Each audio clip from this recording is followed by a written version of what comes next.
গতকাল তো এই ছবি ঘুমাতে যাওয়ার আগে সবাইকে 440 ভোল্টের শক দিয়ে দিয়েছে। কেমনে কি এই প্রশ্নে মুখর ছিল নেটবাসী। না আসলেই কেমনে কি কাহিনী আছে এই ছবির মধ্যে, দেখা হলো তো কোথায় হলো, জানাচ্ছি সবটাই। বেশ কয়েকদিন ধরে নিশো শাকিবকে নিয়ে একটা টান উত্তেজনা, যেন India Pakistan type situation create হয়ে গিয়েছিল ভক্ত কুলদের মধ্যে। সিনেমা দেখবো না, বয়কট, মাফ চাইতে হবে, নানা রকম স্পেকুলেশনস এমন ভাবে উঠেছিল যেন শাকিবের কাছে নিশো আসলেই চোখের বিষ হয়ে গেছে। অ্যান্ড এই চোখের বিষের থিওরি নিয়ে এক দল মনে মনে পাচ্ছিল আনন্দ, কিন্তু তাদের সবার আনন্দের বেলুন থেকে হাওয়া বের হয়ে যায় যখন এই ছবি সামনে আসে।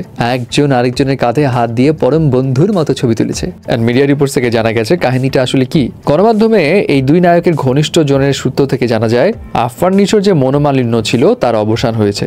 মঙ্গলবার রাতে শাকিবের অফিসে যান নিশো, কয়েক ঘন্টা ধরে তারা আলাপ আলোচনা করেন এমনটাই জানা গেছে। যাই হোক, সবকিছু মিটমাট হলেই ভালো।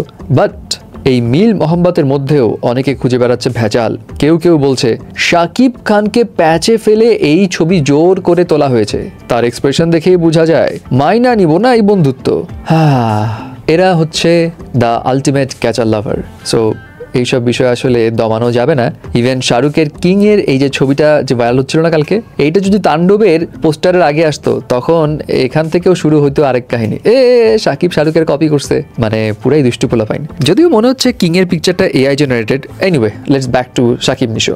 যাই হোক, এখন এইসব কাদা ছুড়াছুড়ি তো আর থামানো যাবে না। তবে অনেকের মতে হতে পারে হয়তো শাকিব খান এখনো নিশোর উপর আপসেট। চলচ্চিত্রের স্বার্থে সে এইসব কিছু ভুলে এই ছবির মধ্য দিয়েই খুব গুরুত্বপূর্ণ একটা মেসেজ দিয়েছে। সেটা কি, একসাথে কাজ করে এই ইন্ডাস্ট্রিকে সামনের দিকে নিয়ে যাওয়াটাই এখন সবচাইতে ইম্পর্টেন্ট বিষয় rather than personal issue. And শাকিবের এই প্রফেশনালিজমটাই আসলে অ্যাপ্রিসিয়েট করার মতো, এটাই অনেকে ভাবছে। অ্যান্ড শাকিব খান ফিল্ম ইন্ডাস্ট্রির কথা যেভাবে ভাবছেন সেটা আসলেই একজন মেগাস্টার যেন আদর্শ রাজা হয়ে তার রাজ্য পরিচালনার পরিচয় দেয়।